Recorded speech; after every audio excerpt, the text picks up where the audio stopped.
हमारे चैनल को सब्सक्राइब करें और इस अद्भुत यात्रा का हिस्सा बने। अगर आपके सपने सच होने की हिम्मत हो और मेहनत करने का जज्बा हो तो आप कुछ भी हासिल कर सकते हैं। ये शब्द किसी और के नहीं बल्कि भारत के मिसाइल मैन और पूर्व राष्ट्रपति डॉक्टर एपीजे अब्दुल कलाम के हैं। आज हम आपको एक ऐसे महान व्यक्तित्व की कहानी सुनाने जा रहे हैं जिसने अपनी मेहनत और लगन से न केवल अपने सपनों को पूरा किया बल्कि भारत को विश्व में एक नई पहचान दिलाई। आइए जानते हैं डॉक्टर एपीजे अब्दुल कलाम की जिंदगी के अनसुने पहलुओं और उनके प्रेरणादायक सफर के बारे में। 15 अक्टूबर 1931 को तमिलनाडु के रामेश्वरम में एक साधारण परिवार में जन्मे अबुल पकीर जैनुद्दीन अब्दुल कलाम, जिन्हें हम सभी प्यार से एपीजे अब्दुल कलाम के नाम से जानते हैं, एक मछुआरे परिवार से थे। उनके पिता जैनुल आबदीन नाव बनाने का काम करते थे और उनकी मां आशियम्मा एक गृहिणी थी। घर की आर्थिक स्थिति बहुत मजबूत नहीं थी। बचपन में कलाम ने अपने परिवार की मदद के लिए अखबार बेचने का काम भी किया, लेकिन उनकी लगन और पढ़ाई के प्रति जुनून कभी कम नहीं हुआ। कलाम को बचपन से ही विज्ञान और गणित में गहरी रुचि थी। उन्होंने रामेश्वरम के स्कूल से अपनी प्रारंभिक शिक्षा पूरी की। इसके बाद उन्होंने तिरुचिरापल्ली के सेंट जोसेफ कॉलेज से ग्रेजुएशन किया, लेकिन उनका सपना था एक वैज्ञानिक बनना और इसीलिए उन्होंने मद्रास इंस्टीट्यूट ऑफ टेक्नोलॉजी मिट में दाखिला लिया। मिट में पढ़ाई के दौरान उन्होंने अपने मेहनती स्वभाव और अद्भुत सोच के कारण प्रोफेसरों और साथियों को प्रभावित किया, लेकिन यहाँ उनकी पढ़ाई के लिए भी उनके परिवार को आर्थिक संकट का सामना करना पड़ा।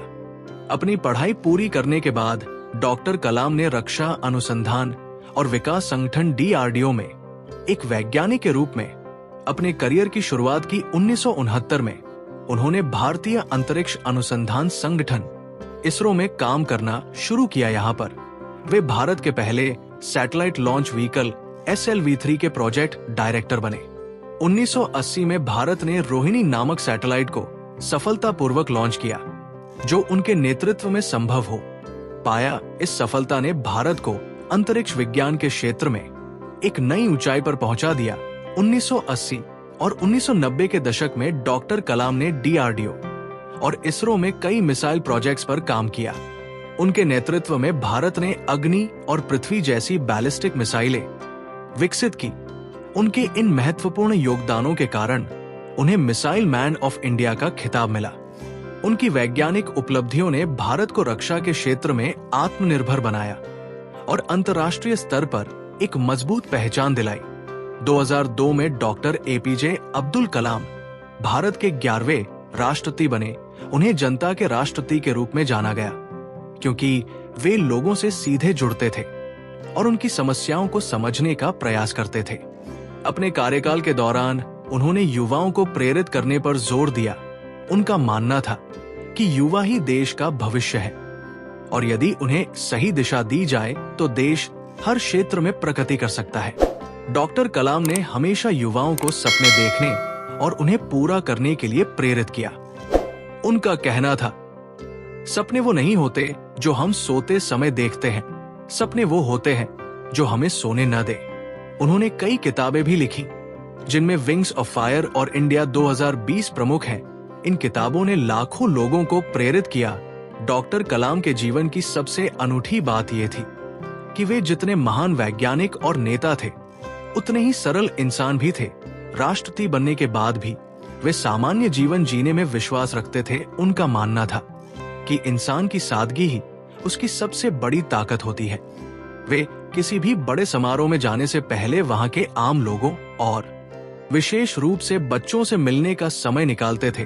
उनका कहना था, मुझे बच्चों से ऊर्जा मिलती है क्योंकि उनके सपने और सवाल दुनिया बदलने की ताकत रखते हैं। डॉक्टर एपीजे अब्दुल कलाम ने अपने जीवन के अनुभवों और विचारों को किताबों के माध्यम से साझा किया। डॉक्टर कलाम ने हमेशा जोर दिया कि किसी भी इंसान को अपने सपनों का पीछा करना चाहिए। उनका कहना था, आप अपनी किस्मत खुद लिख सकते हैं अगर आप खुद पर विश्वास करते हैं। उन्होंने अपनी जिंदगी के हर मोड़ पर कठिनाइयों का सामना किया, लेकिन कभी हार नहीं मानी। उन्होंने अपने जीवन का हर पल सीखने और सिखाने में बिताया। यही वजह है कि वे न केवल एक वैज्ञानिक और राष्ट्रपति थे, बल्कि एक शिक्षक भी थे। डॉक्टर एपीजे अब्दुल कलाम के विचार न केवल प्रेरणादायक थे, बल्कि जीवन को एक नई दिशा देने वाले भी थे।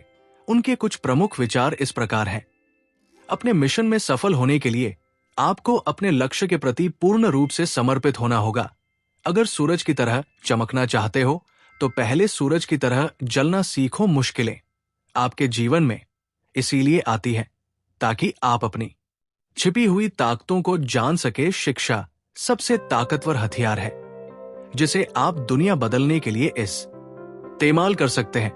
डॉक्टर एपीजे अब्दुल कलाम का जीवन हमें सिखाता है कि परिस्थिति कैसी भी हो, हमें कभी हार नहीं माननी चाहिए। उनका कहना था, महान सपने देखने वाले ही महान कार्य करते हैं। आज के युवाओं को डॉक्टर कलाम की सोच से प्रेरणा लेनी चाहिए। उनका जीवन एक मिसाल है कि कैसे कठिन परिश्रम और ईमानदारी से हम असंभव को भी संभव बना सकते हैं। डॉक्टर एपीजे अब्दुल कलाम का जीवन हर किसी के लिए प्रेरणा का स्रोत है। उनकी सोच, उनके कार्य और उनका जीवन हमें यह सिखाता है कि अगर हमारे पास सपने देखने की हिम्मत है और उन्हें पाने का जुनून है तो हम हर मुश्किल को पार कर सकते हैं।